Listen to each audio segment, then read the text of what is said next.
Donald Trump cannot escape his Jeffrey Epstein problem or statue. The statue of Trump holding hands with the dead convicted sex offender returned to the National Mall yesterday after it was removed by the National Park Service last week.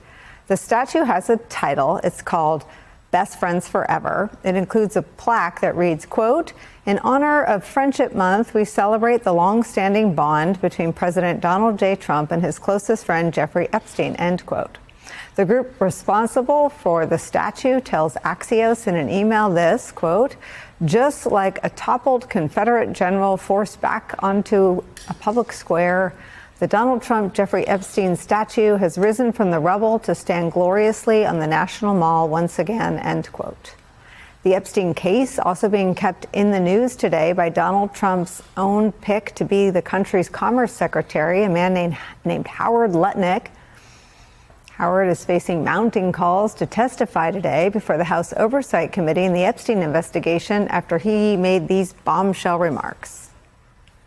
Why is there now such a dearth of information when, Donald Trump's people are running the FBI and the DOJ?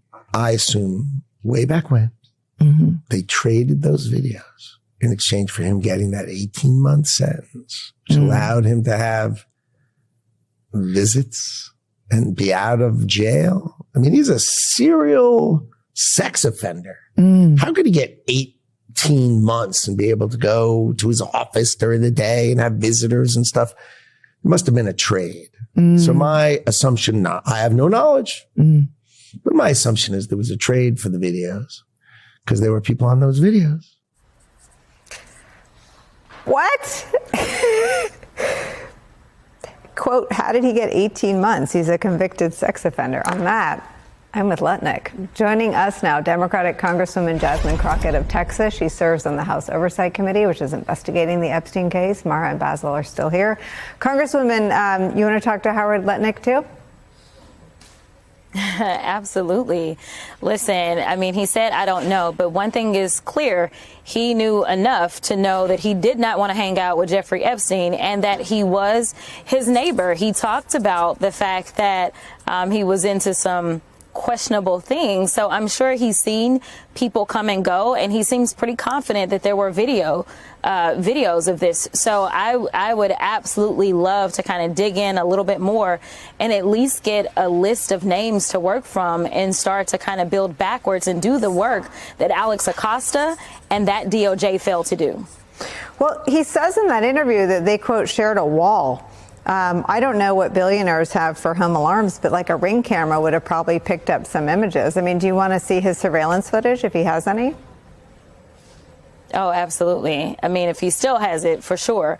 We know that that was actually one of the things that Alex claimed was problematic for him, that they did not get the video footage that Epstein had as relates to that Florida case where he ended up getting the 18 months. So anyone in fact, let me make a plea right now. If you have video footage of anything that was going on at the Epstein home, whether it's Florida or New York or anywhere else, please feel free to contact the House Democrats on oversight, and we will do everything that we can to make sure that the truth starts to come out. You know what I thought listening to that interview? I listened to the whole thing, time I'll never get back, but he talks about taking his wife over to Epstein's house. He describes him as, quote, gross. And he describes a tour that Epstein gave him of his fancy house, which was, I think he said, quote, so wide. And they go from the living room, and he thinks that the double doors are opening into a dining room, because I guess that's what all the house's floor plan is. I don't know. And it's a room with a massage table in the middle. It seems to me that if one of your peers, instead of a dining room, has a room with a massage table, and don't you think they talk amongst themselves? And this is something I've picked up from all the victims. I mean, the victims have suffered because they were siloed in their shame and in their trauma. But the people who knew about Epstein, they were never shamed and isolated. They all hung out together. I mean, does Lutnick give you more names of people that hung out and maybe also went on the tour and saw the massage table? Oh, absolutely. I mean, I do think that he has names. I mean, the fact that he felt like that there was video footage, and he obviously felt like it was video footage of people that were important enough that he would end up with a sweetheart deal. I mean, your everyday Joe walking in and being caught on video doing something nefarious doesn't necessarily equate to something that I've never seen as a practicing lawyer.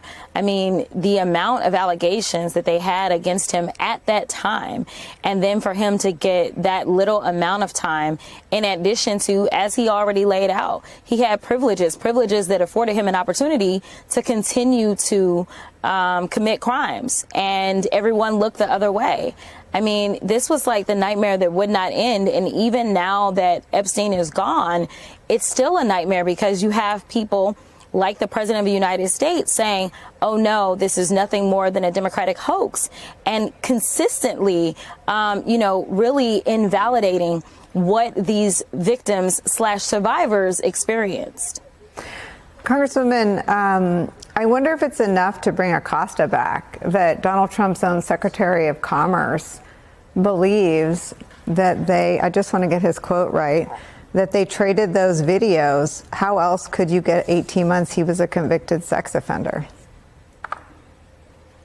Yeah, Alex Acosta, as far as I'm concerned, he probably walked as fine a line as he could, but I did not feel like he was completely truthful. Obviously, we did a transcribed interview. I would love to get him in a deposition setting instead, and I really want to dig in on a number of things that I was asking him about. He basically hid behind the fact that he was the U.S. attorney for that area. And so, as we know, anyone that sits that high is not necessarily into all of the specific details of any given case. But this was a high profile case, so he was briefed on it. I want to talk to the other people that were on that team, the people that he said flew in from D.C. and sat down and had roundtable conversations about them. I want to see how many of his statements align with theirs. The only thing that we know is for sure there was a line prosecutor, someone who actually was looking at all the evidence and was doing everything that she could to make it clear that this is somebody that needed to be prosecuted. She had drafted a 53-page indictment, and they decided, nope, never mind, we're not going to go forward with that. Instead, we're going to kick this back down to the state, and we're just going to non-prosecute this case on the federal level. But we're not going to be open, honest, and transparent with the victims as the law requires, because what we're going to do is work around the law and say, well, you know what, he's not officially indicted, so do we really have to honor this? Maybe not. I mean, it was just too much shady things going on. And right now, so many of the survivors talk about the fact that the FBI refuses to give them access to their own statements and their own files about their own cases. So that is why it is so important that we get our newest member sworn in, so she can be signature number 218, so that we can take a vote of the entire House, and hopefully get the release of the Epstein files ordered. And if for some reason there's a problem, hopefully we will have a little bit more strength, if it is a full vote of the House, to then go to court.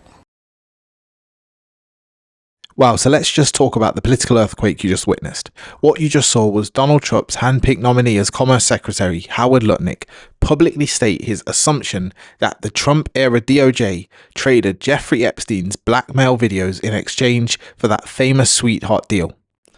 This is a confession from inside the machine. It provides the motive for why Alex Acosta would bury a 53-page federal indictment and let a serial predator walk. Then you saw a masterclass in political offense from Jasmine Crockett.